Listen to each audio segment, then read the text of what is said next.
Man can experience real and lasting happiness only when he realizes the true nature of his life. Because of his ignorance, he, with immortal spirit, identifies himself with his perishable body. This gives rise to the feeling of I and my, which is the significance of all the suffering. It is a known fact that the individual enjoys millions, though he is not aware of it while being in the state. The body ceases to function beyond the limits of man's reaction needed to keep it. The mind and the intellect also consequently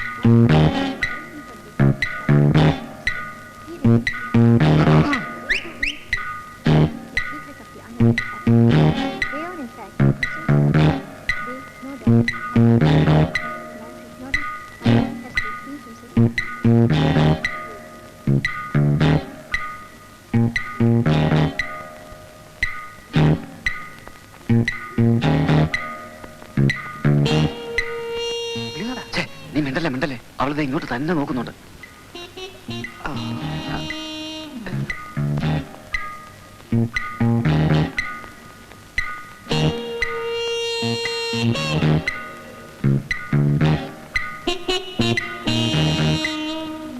എടാ അവള് നോക്കുന്നുണ്ടാ, കൊടുക്കട ഒരു flying kiss.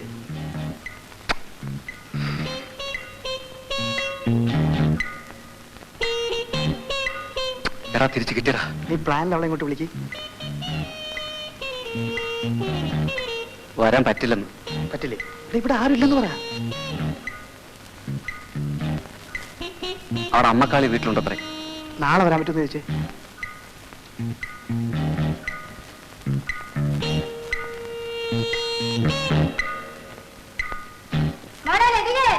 അയ്യോ അമ്മ. ഓ, നശിച്ച തള്ളക്ക് വിളിക്കാൻ കേട്ടോ നേരം. അല്ലളിയാ, നാളെ അവളിങ്ങോട്ട് വന്ന നിന്റെ കാര്യം എന്ത് ചെയ്യും? അതിനല്ലടാ പണി. നീ അവിടെ ഇരി. നീ പ്ലാനിൽ പാർട്ടിയെ വിളിച്ചകത്ത് കയറ്റുക. ക്ലൈമാക്സ് ആകുമ്പോൾ സാർ വരുന്നു. അബദ്ധം പറ്റി വന്നതുപോലെ സാർ തിരിച്ചും പോകുന്നു. ഇത് വെച്ച് വേണം നീ കളിക്കാൻ.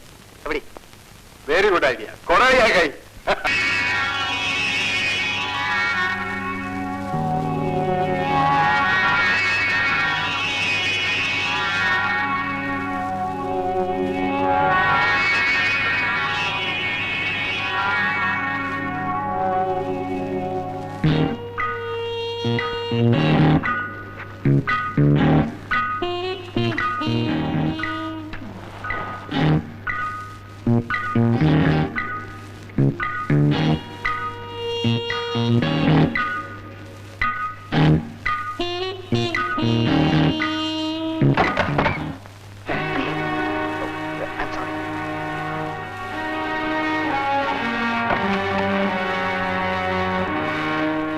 കുഴപ്പമായല്ലോ.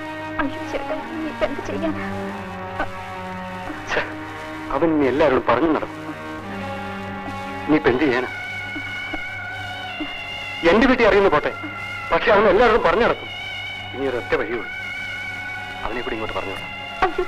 ഇപ്പൊ അവൻ മാത്രമേ അറിയുള്ളൂ, അല്ലെങ്കിൽ ലോകം മുഴുവനും അറിയും. എന്ത് പറയുന്നു? ഒന്നും പേടിക്കാൻ, അവൻ എന്റെ സ്വന്തം ആളാണ്.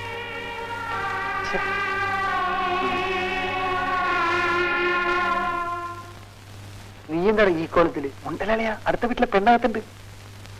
എന്തിനാടാ ഈ പാവൊക്കെ വലി തല വെക്കുന്നത്? കുഞ്ഞു പോടെ, ഒരു മഹാത്മാഗാന്ധി. ആ ഞാൻ പോയേക്കാം. അളിയ എല്ലാം ശരിയായിട്ടുണ്ട്. കൊടലയാക്കായി. ഇവനെന്താടാ ഉപ്പ് സദ്യയായിട്ട് തോറ്റമായി നിൽക്കുന്നത്? എന്തിനാടാ പാവപ്പെട്ട പെൺപിള്ളാരെയൊക്കെ? അയൽപക്കമാണ്. ചുമ്മാ പോടാ.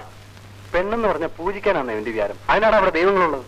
ആ അറിയാത്ത പിള്ളക്ക് ചൊറിയുമ്പോ അറിയും. അന്നാ സാർ ഒരു കാര്യം ചെയ്യും, ആ മോളത്തെ മുറി പോയിരുന്നു ചൊറിയ. കുറെ കഴിയുമ്പോ അറിയാം ആരാ കുത്തിരുന്ന് ചൊറിയാൻ പോണെന്ന്. ആ ചൊറിയുമ്പോ വിളിക്കാം. നീ എന്താ നോക്കിക്കണേ? വേഗം പോണ സമയങ്ങളാണ്.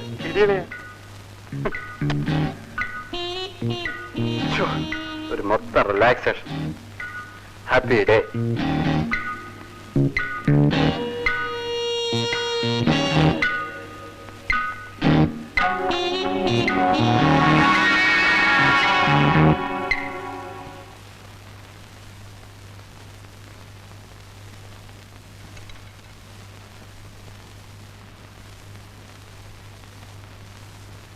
ചേട്ടാ, ഞാനൊരു കാര്യം പറയാൻ മറന്നുപോയി. നാളെ മദർ ആഗ്നസിന്റെ ഫീസ്റ്റാണ്. എറണാകുളത്തുനിന്ന് മദറിന്റെ കത്തുണ്ടായിരുന്നു. നമ്മളെ പ്രത്യേകം ക്ഷണിച്ചിട്ടുണ്ട്. കാര്യം പറയുമ്പോഴൊരു വായന. ഞാൻ പറഞ്ഞത് എന്താണെന്ന് വല്ലതും കേട്ടോ? നാളെ മദറിന്റെ ഫീസ്റ്റാണ്. എറണാകുളത്ത് പോകണം, പിന്നെ ഈ ബുക്ക് വായിക്കണം. തമാശ കള ചേട്ടാ. നീ വേണമെങ്കിൽ പൊയ്ക്കോ, എനിക്ക് വരാൻ പറ്റില്ല, ഒരുപാട് ജോലിയുണ്ട്. പോകുന്നെങ്കിൽ നമ്മൾ രണ്ടാളും കൂടിയേ പോകൂ. രവിയേട്ടനില്ലാതെ ഞാനിതുവരെ തനിച്ചങ്ങും പോയിട്ടില്ല. നമ്മൾ എല്ലാ കൊല്ലവും പോകുന്നതല്ലേ. നമ്മൾ ചെന്നില്ലെങ്കിൽ മകർ എന്ത് വിചാരിക്കും? ഞാൻ 12 വർഷം ജീവിച്ചത് അവിടെയാണ്. എന്റെ അമ്മയായിരുന്നു അവർ. എല്ലാം രവിയേട്ടൻ അറിയാവുന്നതല്ലേ. ഞാൻ അന്ന് അനാഥാലയത്തിൽ വന്നില്ലായിരുന്നെങ്കിൽ നമ്മൾ തമ്മിൽ കാണാനോ ഇങ്ങനെ ജീവിക്കാനോ ഒക്കുമായിരുന്നു. എങ്കിലും ഞാൻ ഏതെങ്കിലും ഉദ്യോഗസ്ഥ ഒരു നല്ല പെൺകുട്ടിയെ വിവാഹം ചെയ്ത് സുഖമായിട്ട് ലാവിശായിട്ട് ജീവിച്ചേനെ. അച്ഛനെയും അമ്മയും ധിക്കരിച്ച് വീട് വിട്ടിറങ്ങി പോരേണ്ടി വരില്ലായിരുന്നു എന്നുകൂടി പറയും. അതായിട്ട് എന്തിനാ പറയാണ്ടിരിക്കുന്നത്? പെണ്ണിന് നന്നായിട്ട് സംസാരിക്കാൻ അറിയാം, മലയാളം എമ്മയല്ലേ. നാളെ അവിടെ പോയാ പോരെ. കത്ത് ബാഗിൽ നിന്ന് വന്നപ്പോഴേ ഞാൻ വായിച്ചു. പോണോന്ന് തീരുമാനിക്കുകയും ചെയ്തു. പോരെ. മിനിക്കുട്ടി എവിടെ? മിനിക്കുട്ടി, മിനിക്കുട്ടി. നീ അവിടെ ഇരിക്കുക. മോനെ അടുത്ത മുറി ഞങ്ങൾ കിടത്തിയാ മതി, അല്ലെങ്കിൽ നമ്മുടെ കാര്യങ്ങളൊക്കെ കുഴയും. അവൾ തനിച്ചു കിടക്കില്ല. ഈ കുട്ടികളെ അടുത്ത് കിടത്തിയുള്ള ക്രിയകളുണ്ടല്ലോ, അത് അപകടമാണ്.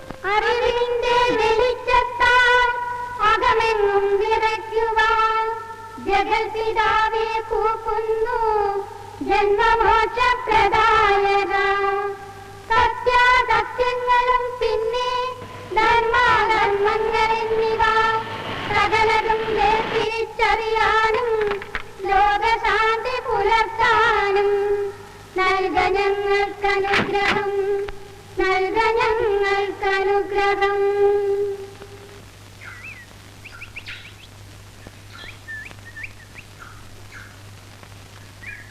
ഇത്രയും സമയം കാണാതിരുന്നുകൊണ്ട് നിങ്ങൾ ഇനി വരില്ലെന്ന് കരുതി. ട്രെയിൻ ലേറ്റ് ആയിരുന്നു. ഏഴ് ബാങ്കിൽ തന്നെയല്ലേ? അതെ. മോള് നന്നായി പഠിക്കുന്നുണ്ടല്ലോ. അവള് പഠിക്കാനൊരല്പം മോശമാണ്. മോളെ അമ്മയെ പോലെ പഠിച്ചു മിടുക്കിയാവണം കേട്ടോ.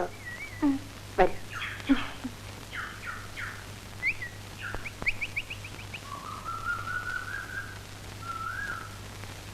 എല്ലാവരും അവരവരുടെ മുറികളിലേക്ക് പോയിക്കോളൂ.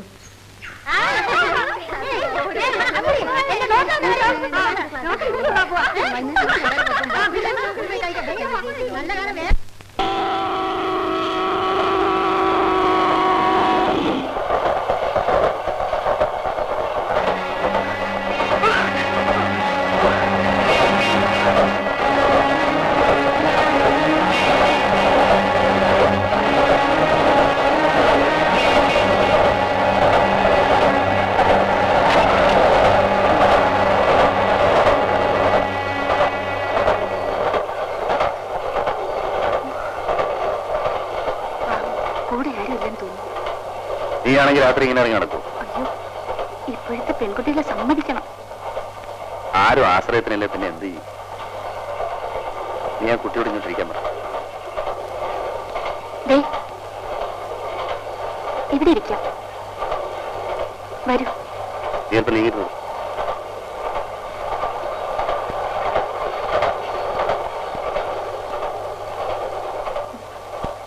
എങ്ങോട്ടാണ്? തിരുവനന്തപുരത്ത്. ഞങ്ങളും അതെ. എന്താ പേര്? രാധ.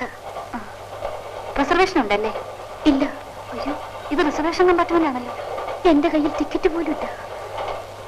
സാരമില്ല, നമുക്ക് 3 ബർത്തുണ്ടല്ലോ. ലോവർ ബർത്തിൽ ആ കുട്ടി കിടന്നോട്ടെ, ഞാൻ മുകളിൽ കിടക്കാം. TTR വരുമ്പോ നമുക്ക് ടിക്കറ്റ് എടുക്കാം.